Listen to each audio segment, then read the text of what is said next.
Good morning, everyone. Warm greetings from Sofia to all of you gathered on the Gold Coast. I'm sorry not to be with you in person today, and I hope the beautiful Australian shore brings me just a little closer to the room. The setting feels especially fitting because when I think about risk, I do not think of barriers or breaks. I think of navigation, of horizon and direction, and of the discipline required to steer well through both calm and stormy waters. Over the past period, we have developed a modern risk management framework and began its implementation.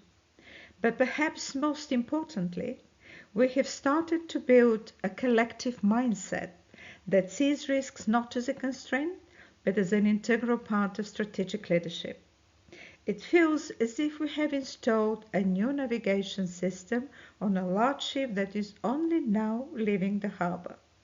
We have better charts, better instruments, and a clearer sense of direction. But we also know that the journey ahead will bring changing conditions, new currents where judgment will matter more than procedures. This is why I was pleased to accept the invitation to continue as ICMCI Chief Risk Officer after completing my second term as a board director.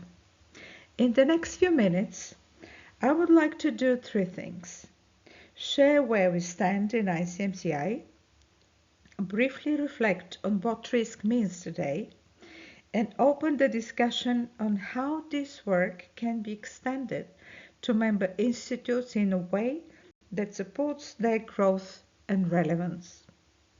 Let me show you where we stand today. What you see here looks like a library, but it is not just a set of documents. It is the structure we are building to support better decision across ICMCI. We have approached this in a deliberate way. First, we define how we think about risk. Then we clarify how we make decisions. And only then we focus on consistent execution and application. At the foundation sits the risk management policy. This is where we establish the principles, the roles and responsibilities, and the overall structure. In simple terms, this is how we think about risk as an organization. But defining principles is not enough. At leadership level, the real question is, how do we make decisions when there is uncertainty? This is where risk appetite comes in. It defines our decision boundaries, which risks are acceptable, which are not, and where we are willing to take risk to achieve our strategy. This is what connects risk management directly to strategy, governance, and leadership. Once direction and boundaries are clear, the next challenge is consistency. We are a global organization with different structures, cultures, and levels of maturity. So this is the role of the risk management manual. It provides the processes, the tools, and the procedures so that risk management is applied consistently, not differently in every part of the organization. And finally, risk management does not sit separately from our activities. It is embedded directly into them. This is where thematic policies come in. They're not an additional layer. They're how we integrate risk management into key areas such as third-party relationships, intellectual property, and other key risks domain.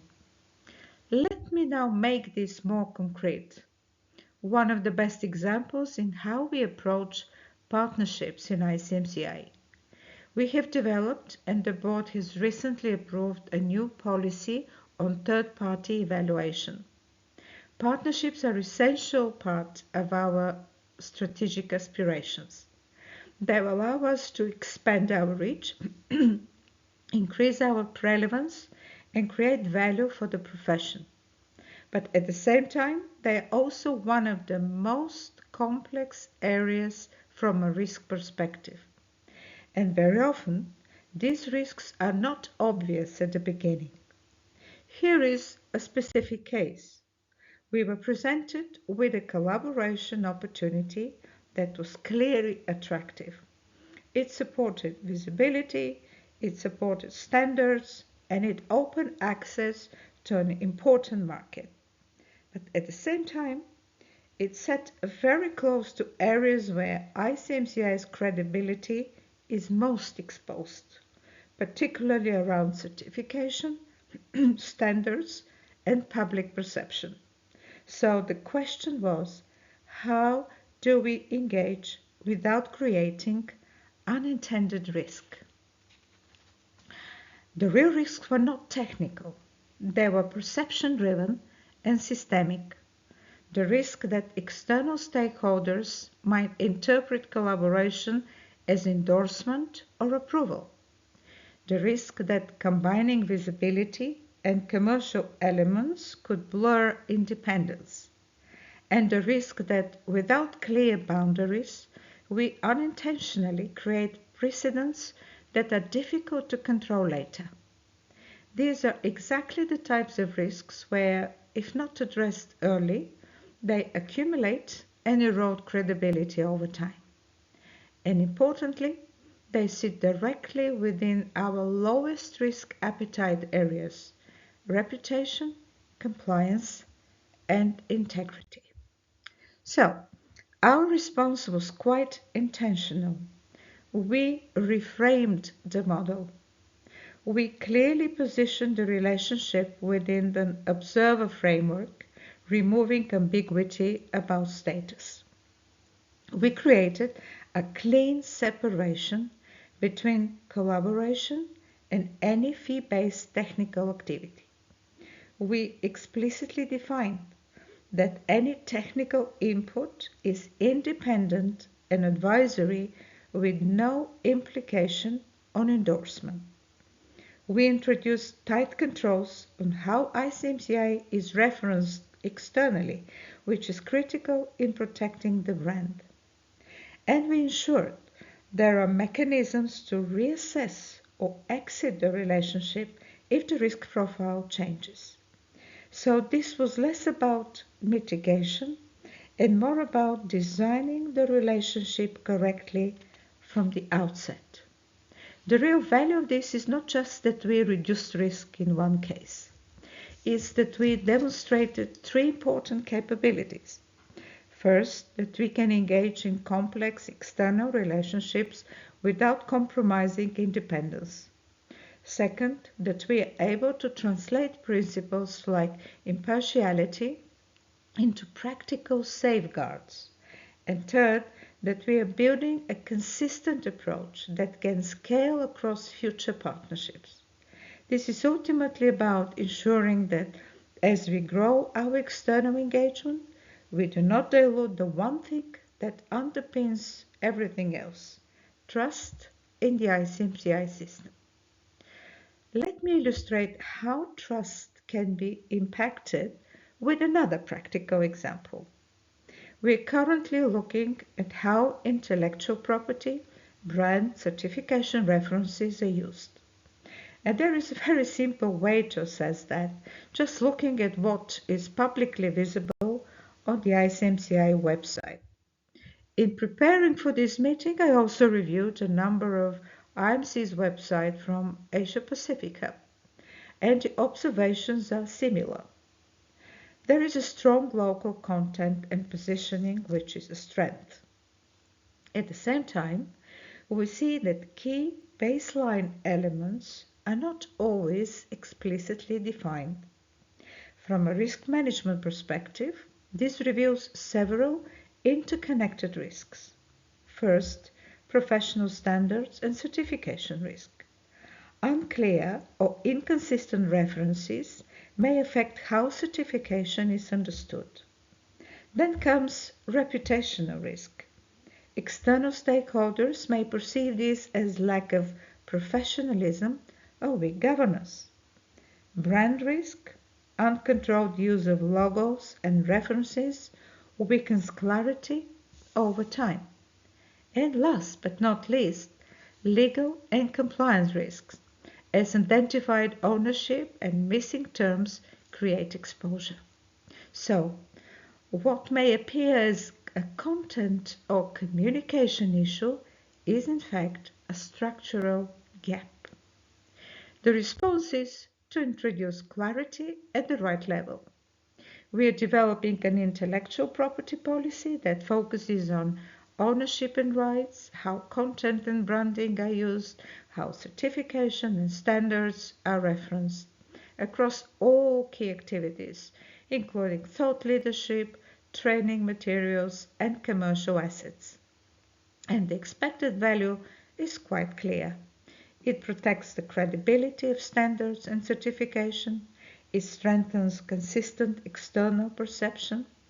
It reduces legal and reputational exposure. And importantly, it supports scalable and controlled growth. Now, let me take a step back for a moment. What we have just seen reflects how we think about risk today. Risk management is not just a framework, and it is not a separate function. It is becoming a shared organizational capacity. It enables better decisions, not by eliminating uncertainty, but making it visible and explicit. It supports more structured engagement. Whether we talk about partnerships, programs, or initiatives, we move from intuition to a more consistent and transparent approach.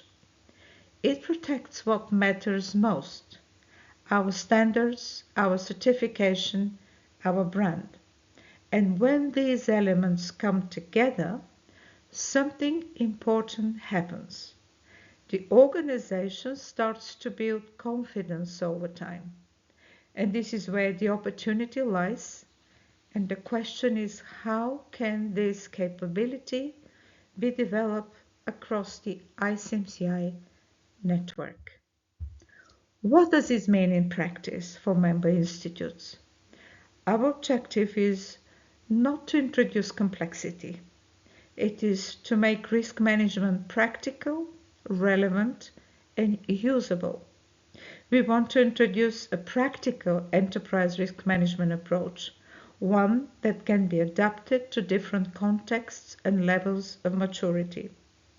The goal is very simple: to equip IMCs to grow and respond more effectively to current challenges.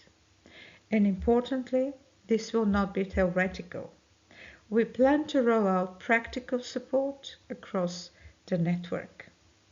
Let me briefly outline how this could work in practice. The approach is collaborative. We start with an introduction to the framework to create a shared understanding. Then we work with a small number of volunteering IMCs to test the approach in their own context. We could introduce a simple self-assessment model, not to evaluate, but to help each IMC understand where they stand. Peer learning. This is a key element. IMCs learn from each other: what works, what doesn't, what can be adapted. And finally, we provide targeted workshops and support focused on practical implementation. Whether you would like to know more about how to link strategy to risk appetite, how to cope with emerging risks, how to strengthen third-party relationships. And before we move forward, one important point. We are all aware of the constraints we face: competing priorities and limited resources. So this is not about adding more work. It is about offering a structured way to address challenges we already face. This is an opportunity, and how far and how fast we go will depend on the level of interest and engagement. So the next step is simple and action-oriented. We would like to ask each IMC to express interest in joining the next phase, to identify the topics which will be most relevant for their practice, and to nominate participants to the introductory workshop, to the pilot or peer learning groups. This is a practical approach, a shared opportunity, and a capability we can build together. Let's take this forward. And after these final thoughts, I would like to thank you for your attention and wishing you a successful and inspiring gathering.